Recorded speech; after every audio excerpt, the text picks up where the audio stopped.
Ikaze kuri KGC Devotion. Njyewe nitwa Johnny. KGC Devotion nayo ni channel cyangwa se urubuga ducishaho inyigisho za Bibiliya. Ukuvuga ni umwanya wo kumva ijambo ry'Imana ngo tumenye icyo rivuga. Ni umwanya kandi wo kuryiga ngo dusobanukirwe aho rihuriye n'ubuzima bwacu bwa buri munsi. Ni umwanya nanone wo kuritekerezaho ngo tumenye uko twarishyira mu bikorwa muri ubu buzima bwacu bwa buri munsi. Nguhaye ikaze. Turi rero mu ruhererekane rw'inyigisho mu gitabo cy'ubutumwa bwiza uko bwanditswe na Yohana igice cya mbere. Mu ruhererekane twise ngo ubuhamya bw'abizera ba mbere. Birumvikana ko ubuhamya bw'abizera ba mbere bijyana no kureba icyo ubu buhamya butwigisha cyangwa se icyo twebwe twabwigiraho nk'abizera ba none. Iyi ni inyigisho ya gatatu. Mu nyigisho zabanje twabonye icyo twise ngo amagambo abanza, aho Yohana amera nka wa mutetsi mwiza akadusogongeza, akatubwira ibintu azakomeza kugarukaho muri iki gitabo cyose. Mu nyigisho ya kabiri noneho twabonye ubuhamya bwa Yohana intumwa, aho bisa no kuganira n'inzobere. Kwa kundi ushobora kuba ufite ikibazo ukegera umuntu w'inzobere ngo agusobanurire. Mu buhamya bwa Yohana intumwa twabonye ibintu bitatu Yohana yahamije.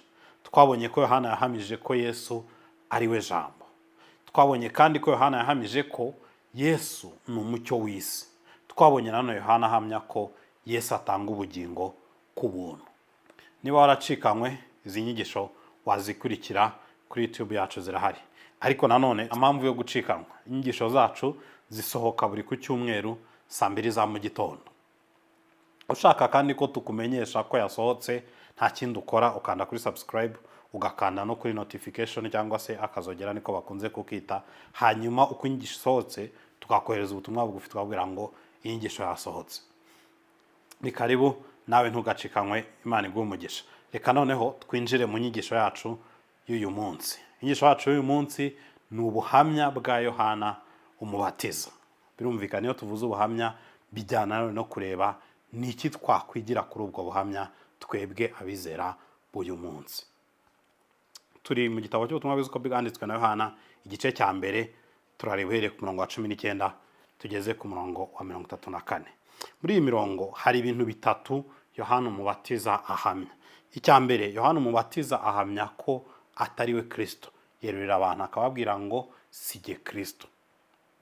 Hanyuma icya kabiri, noneho ubwo atari we Kristo, Kristo ninde? Yohana umubatiza ahamya ko Kristo ni Yesu w'i Nazareti. Hanyuma ikintu cya gatatu, noneho Yohana umubatiza ahamya ese uwo Kristo ninde? Ni muntu ki? Aje kumara iki? Agahamya ngo Kristo ni ntama w'Imana ukuraho ibyaha by'abari mu isi. Reka noneho turebe ikintu cya mbere Yohana yahamije. Yohana yerurira abantu ati sinjye Kristo. Turareba ku murongo wa 19 n'uwa 20. Ibi nibyo Yohana yahamije ubwo abayuda bamutumagaho abatambyi n'abarewi bavanywe i Yerusalemu no kumubaza bati urinde. Nuko ntiyabahisha ukuri, ahubwo araberurira ati sijye Kristo. Wakwibaza kuki abantu baje kubaza Yohana iki kibazo? Nawe ati sijye Kristo. Kristo ntabwo ari izina bwite nk'uko wavuga Johnny Tuyishimire. Oya. Ahubwo Kristo ni izina ry'akazi. Nk'uko wavuga ngo umuntu ni perezida, uriya ni pasiteri, uriya ni muganga. Iki kibazo rero ni nk'uko wajya ku muntu ukavuga ati se ni wowe muganga cyangwa se ni wowe perezida. Urumva ushatse kumubaza niba ari we ukora umurimo runaka. Ariko Yohana we baramubajije ngo se ni wowe Kristo. Uhita wibaza ngo Kristo yagombaga gukora iki? Yari muntu ki ku buryo aba bantu baza kubibaza Yohana? Urumva wabazize kuki batagiye kubaza undi muntu wari uraho nka Natanayeli cyangwa se n'abandi? Ibi bidusaba kujya mu itangiriro, by'umwihariko mu gice cya gatatu, kugira ngo twumve uyu Kristo bari kwitirira Yohana ni muntu ki. Mu itangiriro igice cya gatatu tubona umuntu amaze gukora icyaha. Iyo umuntu amaze gukora icyaha, Imana iramusanga, hanyuma Imana ikaza gutanga isezerano. Ibiri kuvugana n'inzoka yoheje umuntu gukora icyaha, ikavuga ngo mu rubyaro rw'umugore hazakomokamo umwana, cyangwa se urubyaro rw'umugore ruzagukomeretsa umutwe. Icyo biba bivuze ni iki? Mu zindi ndimi bakoresha ngo ni ukujanjagura, nko kuvuga ngo urubyaro rw'uyu mugore ruzanesha iki kintu inzoka yazanye, nirwo ruzatsinda icyaha. Kuva rero mu itangiriro abantu bakomeza bategereje, bafite amatsiko, bibaza ngo uyu muntu uzatsinda icyaha azaza ryari, azaza ari nde? Uwo muntu rero uzatsinda icyaha niwe wari ufite iyi tayito, niba ariko twabyita, cyangwa se iri zina ry'akazi ryitwa Kristo. Kristo ni ikigiriki, mu Giheburayo bavuga Mesiya. Mesiya mu Kinyarwanda wavuga ngo ni uwasizwe, ariko kubera ko gusigwa ntabwo ari umuco w'Abanyarwanda, ugenekereje bavuga ngo ni uwatoranijwe. Ariko iyo bagiye kubaza Yohana ngo mbese ni wowe Kristo, ni nko kumubaza ngo ese ni wowe wa wundi twasezeranijwe, wa wundi watoranijwe? Urumva wa wundi Imana isezerana mu itangiriro ngo azaza anesha icyaha cyangwa se atsinde Satani. Bari kubaza Yohana ngo ni wowe wa wundi? Hanyuma Yohana nicyo abasubiza, akababwira ngo ntabwo ari njye Kristo. Biratubwiye ngo nuko ntiyabibahisha ukuri, ahubwo araberurira ati si jye Kristo. Ibi bintu Yohana ari gukora, kwerurira abantu akababwira ngo si jye Kristo, ni urugero ruhambaye rwo guca bugufi.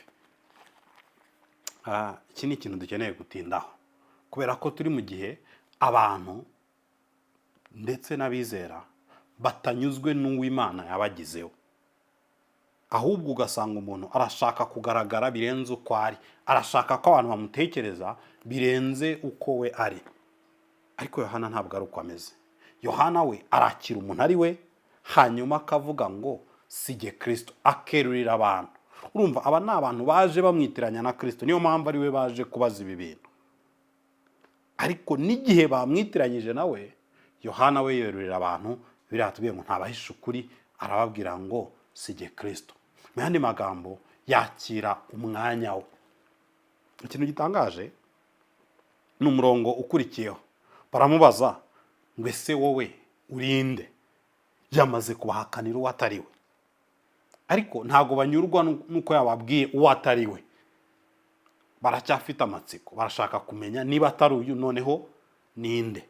Batese wowe urinde? Umurongo wa 21 tubona urutonde rw'ibibazo bahata uyu muntu.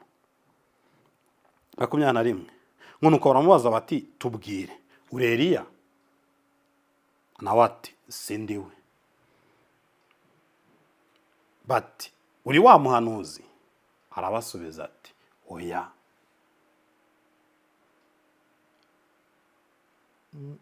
Hari ikintu gikomeye Yohana arimo gukora ahangaha. Yohana arimo gushimangira ukuri. Ntabwo yiteguye kubwira abantu ukuri ko atari we Kristo gusa, ahubwo yiteguye no kuguhagararaho n'igihe bazanye ibindi bintu. Yohana aba yiteguye guhagarara ko ari we, kuko urabona barimo barasa n'abamugerageza. Ubwo utari Kristo, ubwo wenda waba uri wa muhanuzi. Ubwo utari wa muhanuzi, ubwo wenda waba uri Eliya. Ariko Yohana agahagarara akavuga ngo oya, abo bantu bose mungereranya nabo sindi we. Hari ikintu gikomeye twigira amahanga, ikintu cyitwa gushimangira ukuri. Nawe niba warakijijwe, niba wizera ijambo ry'Imana, ukeneye kuba witeguye, atari ukuvuga ukuri gusa, kuko hari abantu uzabwira ukuri ntibanyurwe nako. Ukeneye kuba witeguye ahubwo no kugira gute, no kugushimangira, ukaguhagararaho. Hari ukuntu inshuro nyinshi iyo umuntu adusabye gushimangira ukuri, uhita wumva ucitse nk'intege, ukumva ntago yari akwiye kugusaba ibyo bintu byinshi. Ariko reka turebe kuri uyu murongo wa 25. biratubwira ngo nuko baramubaza bati none ubatiriza iki kutari Kristo ntube na Eliya ntube na wa muhanuzi. Urabona abantu baje bwa mbere bamubaza ngo mbese urinde, ngo mbese ni wowe Kristo, none se urinde. Ariko inyuma y'iki kibazo kibaza ngo urinde hari hishe y'ikindi kibazo kibaza ngo ubatiriza iki. Ibi bivuze iki? Bivuze ngo iyo wemeye gushimangira ukuri bigufasha kugera ku kibazo gihangayikishije wa muntu uri kukubaza. Hari igihe umuntu akubaza ikintu ariko atari cyo kimuhangayikishije, ari uko gusa ari cyo ari bwo buryo abonye bwo kubaza ikibazo cye, ariko afite ikindi kimuhangayikishije, ku buryo niyo umaze kumusobanurira ukuri cya kindi kimuhangayikishije kitavaho. Ariko gukomeza gushimangira ukuri bigufasha kugera no kuri cya kindi gihangayikishije uyu muntu, na nyuma yo kumva ukuri hari ibintu biba bikimuhangayikishije. Ibyo rero inzira yo kubigeraho ni ugukomeza gushimangira ukuri, ukagusobanura mu buryo bwose, mu mpande zose, kugira ngo uyu muntu uba uzi neza ko kwa kuri koko yakumvishije. Reka tujye ku murongo ukurikiyeho, umurongo wa 26 na 27.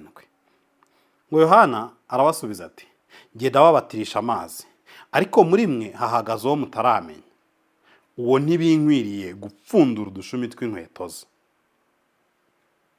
Biratangaje. Yohana aracyakomeza kumanuka hasi ngo asobanurire aba bantu umwanya we, kuko bari kumubaza ngo ubatiriza iki. Ati ndababatirisha amazi, ntabwo kubatiza bigarukira aha ngaha,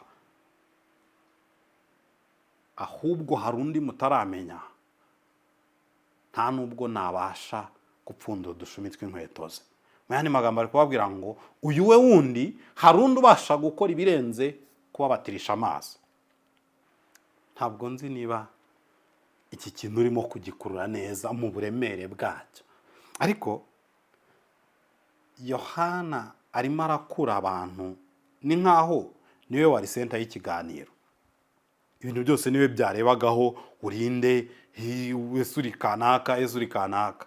Hanyuma Yohana agahindukiza ba bantu aterega muri mwebwe. Ni nkaho avanye amaso y'abantu kuri we, atangiye kuyashyira muhindukire murebe ahandi hantu, murebe hagati yanyu, ngo muri mwe hahagaze uwo mutaramenya.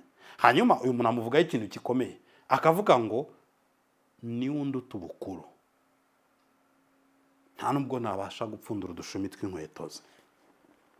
Numva Yohana aracyarimo guca bugufi, ariko guca bugufi kwe ntago bigarukira kuri yaciye bugufi ni umuntu mwiza uca bugufi. Oya, ahubwo aca bugufi kugira ngo agaragaze undi muntu, abereke undi muntu, abatungira agatoki kuri Kristo, ku wundi muntu umuruta. Hanyuma nanjye nkakubaza ngo ese nawe ujya wibuka gutungira abantu agatoki kuri Kristo? Ibiganiro ubamo n'abantu, ujya wibuka gutungira agatoki abantu kuri Kristo? Kuko iki ni ikintu dukwiye kwigira kuri Yohana, kuko uyu muntu yari ari kubatiza abantu bose baje ahari, ndetse abantu batangiye kumwitiranya, batangiye gutekereza ko ashobora kuba ari we Kristo.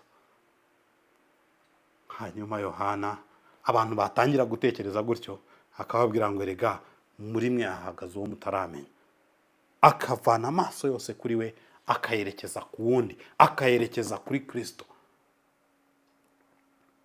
Ntabwo nzi wowe uko ubigenza. Ese nawe ujya wibuka gutungira abantu agatoki kuri Kristo, gusaba ko abantu bakura amaso kuri wowe bakayashyira kuri Kristo? Imana itugirire neza. Ariko birumvikana ushobora guhita wibaza ngo harya kubera iki? Kubera iki nkwiye kuba igihe nabaye senta y'ikiganiro, igihe ibintu byose biri kunzaho, nkwiye kwigirayo ngo kandi bijye kuri Kristo?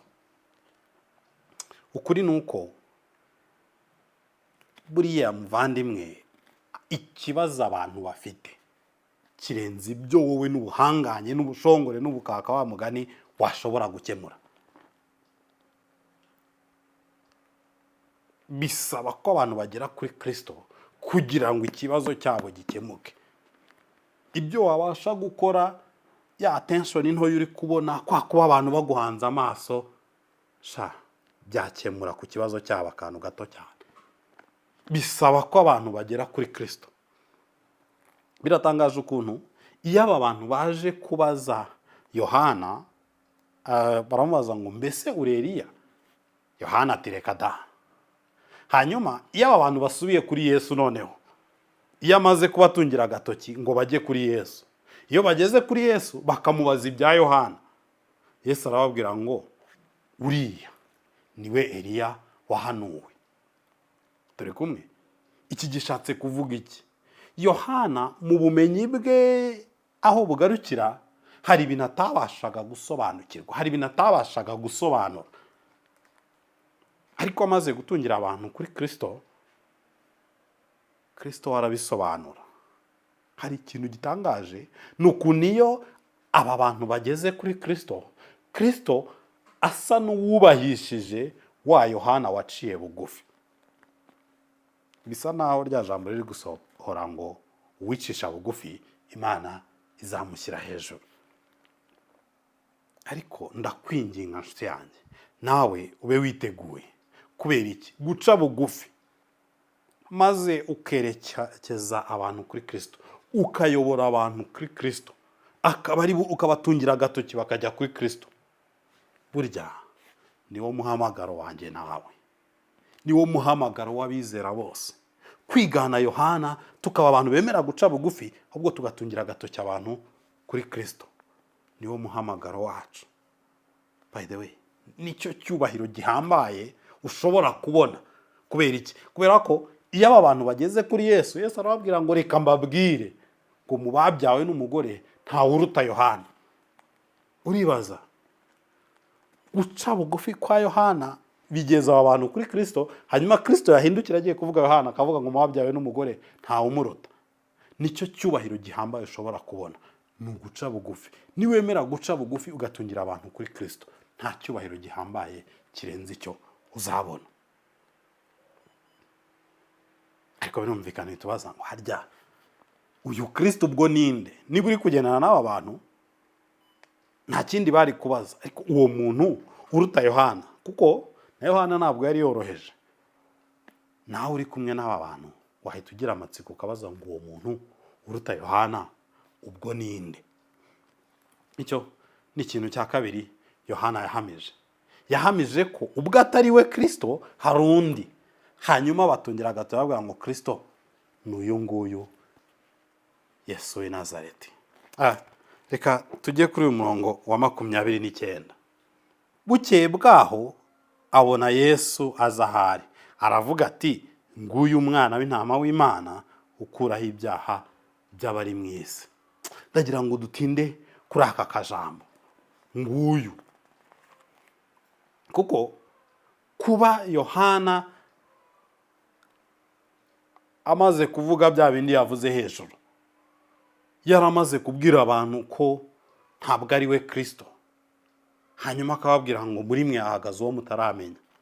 Hanyuma bwacya yabona Yesu akababwira ngo burya wa wundi mutari mwakamenye nguyu. Ni ikintu gikomeye, kuko Yohana ari kubwira abantu ngo Kristo wa wundi bari bategereje imyaka myinshi n'uyu mugabo Yesu w'i Nazareti. Ntabwo nzi niba uri kubona risk iri muri ibi bintu, kuko arimo arabwira abantu ngo ibyiringiro byanyu mubishyire muri uyu muntu bazi, babona, bakoraho, mbese bimeze nka bya bindi ngo aragaragara turamubona. Ari kubabwira ngo ahariho mushyira ibyiringiro, nguyu wa wundi Kristo mwari mutegereje. Impamvu yari risk ikomeye nuko aba bantu bashoboraga kugenzura noneho imyitwarire y'uyu mugabo, bakavuga ngo uyu ntabwo ari we Kristo, bagahita bahindukira wa Yohana wavuze ngo uyu ni Kristo, bakamutera amabuye kuko yabeshye. Birumvikana ko bahita bibaza ngo Yohana yabwiwe n'iki ko uyu mugabo Yesu w'i Nazareti ari we Kristo abantu bari bategereje? ku buryo atinyuka gufata risike ingana gutya, ku buryo atinyuka kubwira abantu ngo nguyu, akamwerekana. Bibiliya nacyo irakitubwira ku murongo wa 33.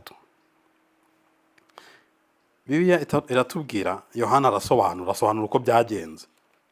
Reka duhere ku murongo wa 32.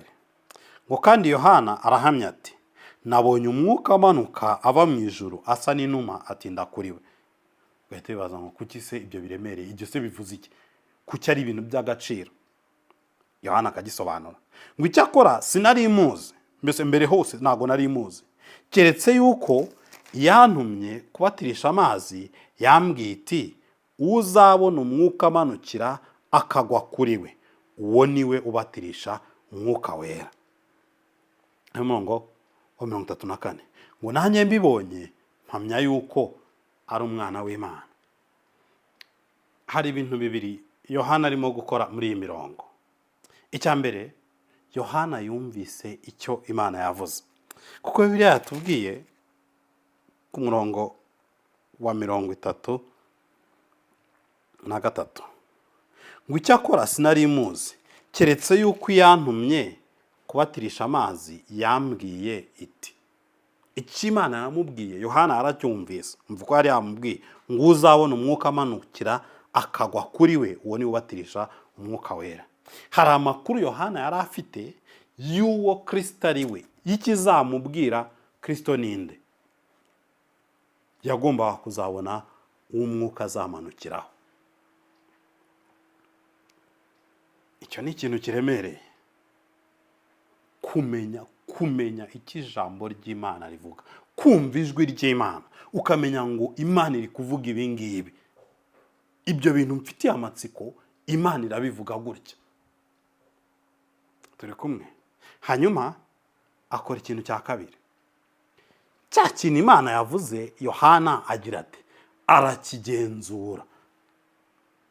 Kuko umurongo wa 34 aravuga ngo nanjye mbibonye.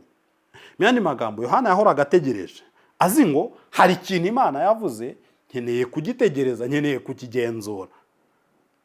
Ngo nanjye mbibonye mpamya yuko ari umwana w'Imana. Uku ni ko umuntu ashira amanga, uku ni ko umuntu agera ahantu ashobora gufata iyi risike Yohana yafashe. Kuko urumva Yohana kureba umugabo Yesu w'i Nazareti ati nguyu, uyu niwe Mesiya, uyu niwe Kristo, ntabwo ari ikintu cyoroshye. Yarabizi neza ko umuntu uramutse uvuze ibitari byo, uvuze ikintu nk'icyo kikaba atari cyo, akwiye kwicishwa amabuye, kuko yabeshye ko yahanuye, yabeshye ko yahishuriwe. Ariko icyatumye Yohana ashira amanga akabasha guhagarara kuri uku kuri, hari ikintu cya mbere, ngo Yohana yumvise icyo Imana ivuze, yumvise ijwi ry'Imana, amenya icyo Imana yavuze. Kuko Imana yamubwiye ngo uzabona umwuka amanukira akagwa kuri we, uwo ni ubatirisha umwuka wera. Hanyuma Yohana aratuza arakigenzura. Bukeye arakibona, abonye Yesu aravuga ngo ye baba we nakibonye. Hanyuma yambara imbaraga arahamya, niko kubwira abantu ngo nguyu. Aha rero ukeneye kwibaza, wowe ibyo uhamya ubishingira kuki? Iyo uhaguruka ugahamya ngo bigomba kumera gutya, ngo ibi nibyo, ubushingiye kuki? Nuko warebye iki ijambo ry'Imana rivuga ukaba ubonye cyasohoye nka Yohana?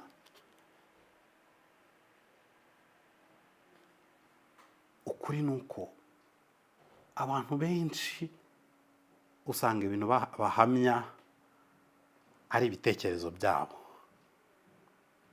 ari ibyiyumviro byabo, bya bindi bihinduka umunota ku wundi. Ugasanga umuntu ari guhamya ibi ngibi, none ejo mwahura ukumva ari guhamya ibindi bibusanye na bya bindi. Ariko Yohana ntabwo ari uko yari ameze. Yohana yumvishe icyo Imana ivuga, aracyumva, arakigenzura. Akibonye arahagarara arahamya, aravuga ngo nguyu.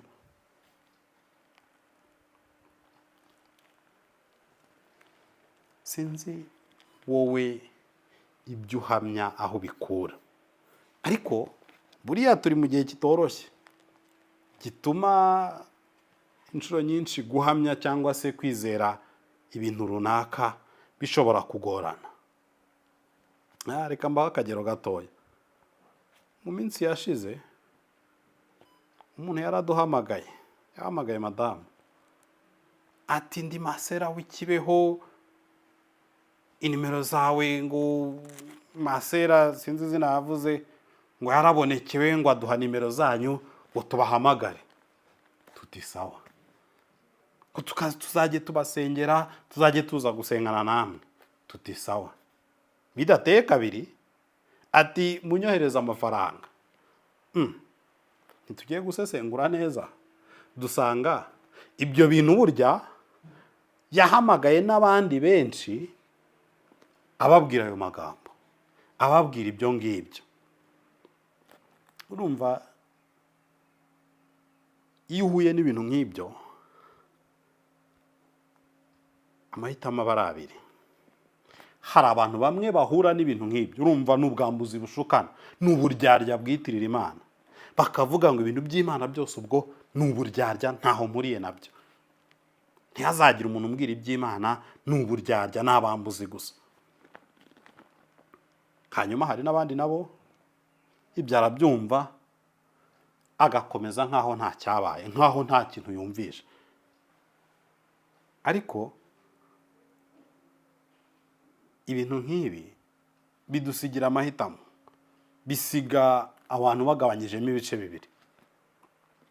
Hari abantu hambere bumva ibyo bintu bagahita banzura ko ubwo ibintu by'Imana byose aho biva bikagera n'uburyarya, n'umpeho rwose. Yakumva iby'Imana akavuga ati nizandyarya ni babatekamutwe. Hanyuma hari n'abandi nabo yumva ibintu nk'ibyo akumva ntacyo bimutwaye, agakomeza akajya yizera ibibonetse byose. Bwacya n'undi akamubwira ibi, n'undi akamubwira ibi ngibi. Ntago nzi rero wowe uruhande uhagazemo. Ese nawe uri muri ba bandi ibintu by'Imana byose babigize uburyarya, babigize ubutekamutwe, ntumuheho? Cyangwa se uri muri ba bandi bemera byose, badafata n'umwanya wo kuvangura, yumva ngo hano babeshya abantu ariko akarenga agakomeza kumva ahari we ntibizamugeraho, ahari we ntago bamubeshya. Ukeneye kubitekerezaho neza. Urumva Yohana we ibyo ahamya yabonye, yumvishe iby'Imana yavuze, arabigenzura, bisohoye abibonye byabaye, aravuga ngo nguyu ntama w'Imana ukuraho ibyaha by'abantu. Avana abantu mu rujijo, avana abantu mu nzozi zo gutekereza ngo azaza, ngo azaba ameze gutya. Abazana abageza ku muntu Yesu w'i Nazareti, arababwira ngo Yesu w'i Nazareti niwe Kristo. Ariko kubera iki? Kubera ko yumvishe iby'Imana yavuze, arabigenzura, abona byabaye. Wowe ibyo wemera ni ibintu wagenzuye, ubigenzura kangahe? Ese ibyo uhakana byo ubihakana kubera ko wabigenzuye ugasanga bidahuye n'ukuri kw'ijambo ry'Imana, cyangwa uraho ngaho gusa? Hari abizera bamwe batinya kugenzura ibyo bemera. Hari n'abatizera nabo batazi impamvu batizera, bananiwe kugenzura Bibiliya ngo barebe niba ari ukuri bayizere, cyangwa se barebe niba ari ibinyoma bayihakane. Bapfa guhakana gusa. Ariko Bibiliya ntabwo idutera umwete wo kwemera ibintu byose, idusaba kubigenzura, twasanga ari ukuri tukabyemera. Reka nkubwire akantu gatoya. Mu gitabo cy'Ibyakozwe n'Intumwa, igice ni cya 17. Reka twasome ku murongo wa 11. Bibiliya itubwira ikintu gikomeye. Hari abantu bamwe Bibiliya irimo gushima. Umurongo wa 11 ngo ariko abo bari beza kuruta b'i Tesalonike, kuko bakiranye ijambo ry'Imana umutima ukunze. Umva ukuntu kwakirana umutima ukunze bimeze. Ngo bashaka mu byanditswe iminsi yose kugira ngo bamenye yuko ibyo babwiwe ari iby'ukuri koko. Wabumvishe? Baha abantu bagenzura niba Imana iri kuvuga ngo abo bakwiye gushimwa, abo ni beza, bararuta abahandi. Nawe nshuti yanjye ukwiye kuba uyu muntu utewe umwete, ufite ishyaka ryo kugenzura. We guhakana ibintu byose ngo nuko ngo wahuye n'abatekamutwe umwe babiri. Oya, mera nka Yohana, urebe icyo ijambo ry'Imana rivuga, hanyuma ukigenzura, gihuze n'ubuzima, urebe ko gisohora. By the way, iyo niyo ntego yacu kuri KGC Devotion, ni ukugira ngo twumve ijambo ry'Imana, tumenye icyo rivuga, atari ukurimenya gusa, ahubwo tugisobanukirwe, tumenye aho gihuriye n'ubuzima bwacu, hanyuma tunagitekerezeho, tumenye uko tubasha kugishyira mu bikorwa mu buzima bwacu bwa buri munsi. Turashaka kugenzura ibyanditswe, ntabwo ari ugupfa kwemera ibyo tubonye byose. Nawe ndagutumira rwose uze dufatanye, turekere aho gupfa kwemera ibyo tubonye byose cyangwa se guhakana ibyo tubonye byose, ahubwo tugenzure, turebe ko ibintu bihuje n'ukuri kwa Bibiliya, hanyuma tubone kubyemera. Kuko icyo ngicyo Bibiliya iravuga ngo abo bari beza. Icyo ni ikintu Imana ishyigikiye, ni ikintu Imana ihaye agaciro. Aho kandi niho umuntu akura gushira amanga, nicyo gihe umuntu kuba yatinyuka agahamya ibintu, kubera ko azi ko ibyo ari guhamya ni ukuri. Gushira amanga biva mu kumva iby'Imana yavuze nka Yohana, ukabigenzura, wamara kubigenzura ukabona guhamya. Kuko icyo nicyo Yohana yakoze, nicyo cyatumye Yohana yemera gufata risk ikomeye, akavana abantu mu kirere, akabavana mu cyuka, akababwira ngo nguyu Kristo n'uyu nguyu ni Yesu w'i Nazareti. Wa muntu bazi bareba bashaka kugenzura, ejo bakavuga bati yaratubeshye. Ariko Yohana yari abizi neza ko ibyo avuga ari ukuri, kubera ko yumvisha icyo Imana yavuze, yaracyumvisha Imana imibwira, kandi agenzuye arakibona, abona cyasohoye, hanyuma abona guhamya. Kubera tubiye ngo nanjye mbibonye mbona guhamya. So ndakwingingira kugira ngo nawe witoze kumva icyo Imana ivuga, kugira ngo ubashe guhamya ushize amanga.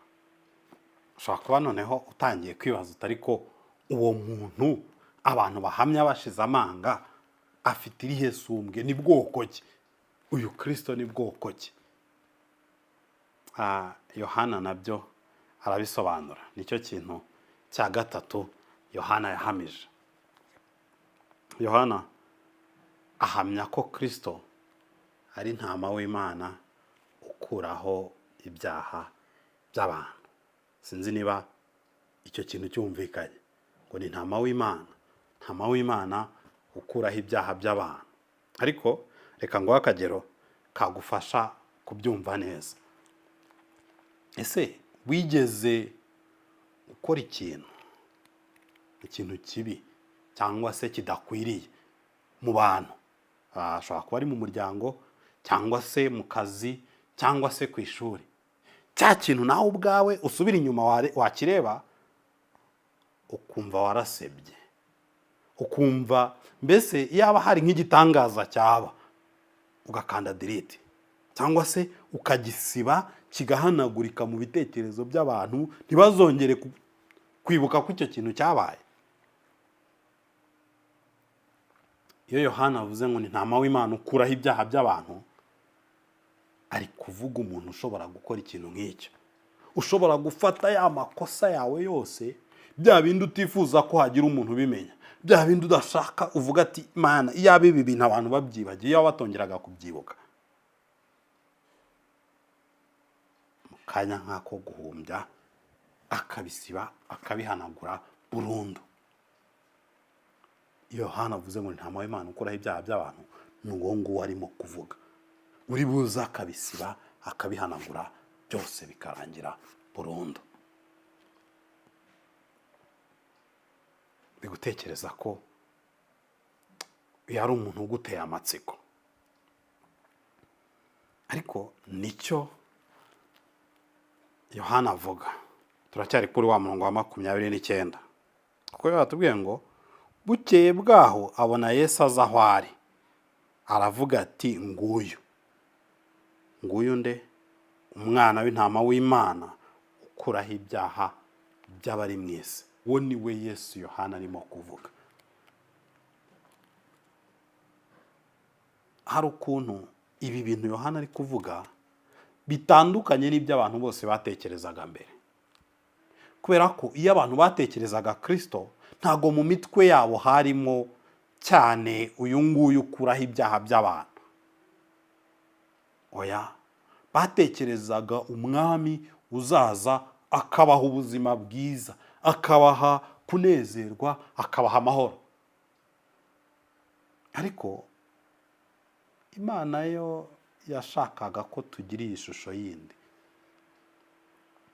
Kristo ukuraho ibyaha by'abari mu isi. Iki kintu ngo Kristo ni ntama w'Imana ukuraho ibyaha kiraremereye. Kubera iki? Gikurura amashusho abiri aturiste mu mutwe w'umuntu uzi amateka y'ubwoko bwa Israel, uzi ukuntu Imana yagendanye n'Abisirayeli. Ishusho ya mbere ni ishusho yo gucungurwa. Kubera iki? Umwana w'intama tumubona ahantu habiri. Tumubona apfa mu cyimbo cy'umwana wa Aburahamu, Isaka. Uw'Imana yari yarasezeranyije ko muri we ariho Aburahamu azabonera urubyaro. Isezerano Imana yasezeranyije na Aburahamu ryo kumugira sekuruza w'amahanga menshi byari gusohorera muri uyu mwana Isaka. Bukeye nk'aho uyu mwana yagapfuye, Imana itanga umwana w'intama wayo apfa mu cyimbo cye. Urumva, uyu mwana w'intama acunguye ubwoko bwa Isirayeli. Ubu bwoko acunguye isezerano Imana yagiranye na Aburahamu. Ariko ntago bigarukira aho ngaho. Iyo aba bantu bari mu bunyage, bari mu bucakara muri Egiputa, kugira ngo baveyo, kugira ngo abana b'imfura babo babashe kuvayo, hazamo igitambo cy'umwana w'intama. Mu yandi magambo, umwana w'intama apfa mu cyimbo cy'imfura za Isirayeli. Iyo rero Yohana avuze ngo ni umwana w'intama w'Imana, uyu mwana w'intama, iyo shusho igaruka mu bitekerezo by'aba bantu. Iyi shusho yo gucungurwa iragaruka. Ibi kandi bifite indi shusho ya kabiri, ni ishusho yo kubana n'Imana. Kubera iki? Aba Bisirayeli Imana imaze kugirana isezerano nabo, ikababwira ko ishaka guturana nabo. Imana kugira ngo iturane nabo hari ikiguzi byasabaga, hari igitambo byasabaga, cyari igitambo cy'umwana w'intama. Iyo rero Yohana arimo ahamya ngo nguyu umwana w'intama w'Imana kuraho ibyaha by'abantu, abashaka gukurura mu bitekerezo byacu aya mashusho abiri. Iyi shusho y'umucunguzi y'umwana w'intama upfa mu cyimbo cy'umunyabyaha. Iyi shusho y'umwana w'intama upfa kugira ngo Imana yera ibashe kubana n'umuntu wanduye. Ntabwo nzi wowe iyo utekereza Yesu niba ari uwo nguwo utekereza. Ese wowe iyo utekereza Yesu utekereza umwana w'intama w'Imana, cyangwa hari andi mashusho ari mu bitekerezo byawe? Turi mu gihe abantu batekereza umwana w'intama w'Imana ariko ukuraho ibyaha by'abantu bagasa naho bamwigijeyo, ku buryo umuntu yibwira ngo nta kibazo, ngo nakwizera Yesu, ngo ariko ngakomeza kwiberaho ubuzima bw'icyaha. Ukibaza ngo Yesu ari gupfa ku musaraba azize ibyaha nk'igihano gikwiriye ibyaha, ngo hanyuma ngo nawe ugende ngo ubirambemo kugira ngo ubone uko ukomeza kubinezererwa?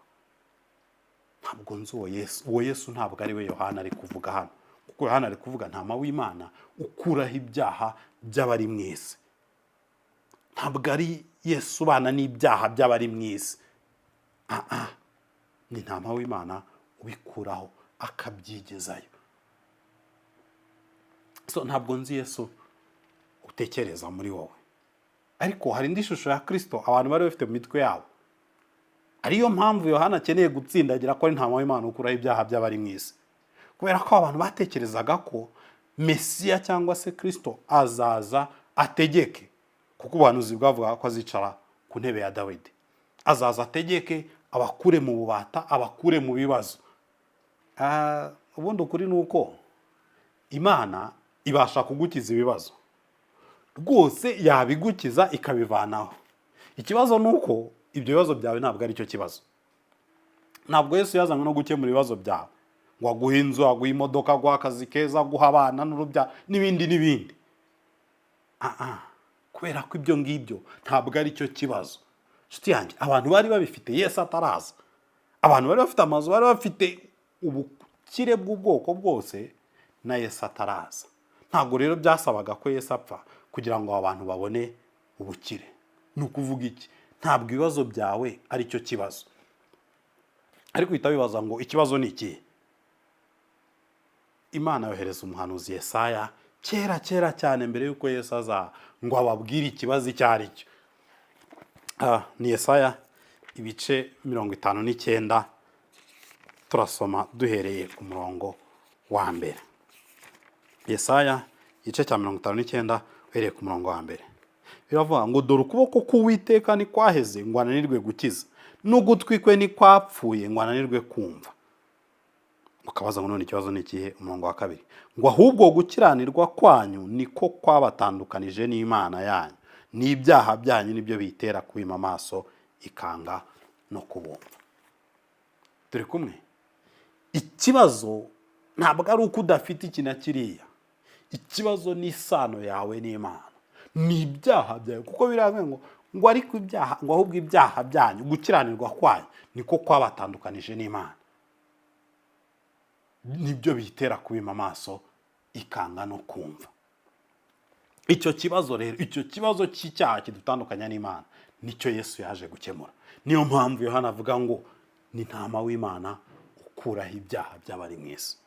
Ikibazo rero nkeneye kukubaza ni iki ngiki: ese wowe wahuye na ntama w'Imana ukuraho ibyaha by'abari mu isi? Wahuye na ntama w'Imana ukuraho ibyaha byawe? Cyangwa wowe uracyari aho ngaho, uracyashaka Yesu uguha amafaranga, uguha ibyo kurya, ugira gute, atitaye ku byaha byawe? Ku buryo iyo ugeze hariya bakakubwira ngo mu buryo Yesu yakwakira atitaye ku byaha byawe, uvuga ati uwo nguwo. Wizere Yesu wikomereze mu byaha byawe, uvuga ngo uwo nguwo. Barakubeshya, ntabwo ari uwo. Yesu ni ntama w'Imana ukuraho ibyaha by'abari mu isi. Ntabwo yiteguye kubangikana n'ibyaha byawe, ahubwo aje kugira ngo abikureho maze ubashe kungwa n'Imana. Niyo mpamvu Yohana yavuze ngo nguyu ntama w'Imana ukuraho ibyaha by'abari mu isi. Icyo nicyo Yohana yahamije, ahamya ko Yesu ari ntama w'Imana ukuraho ibyaha by'abari mu isi. Ibi bivuze iki?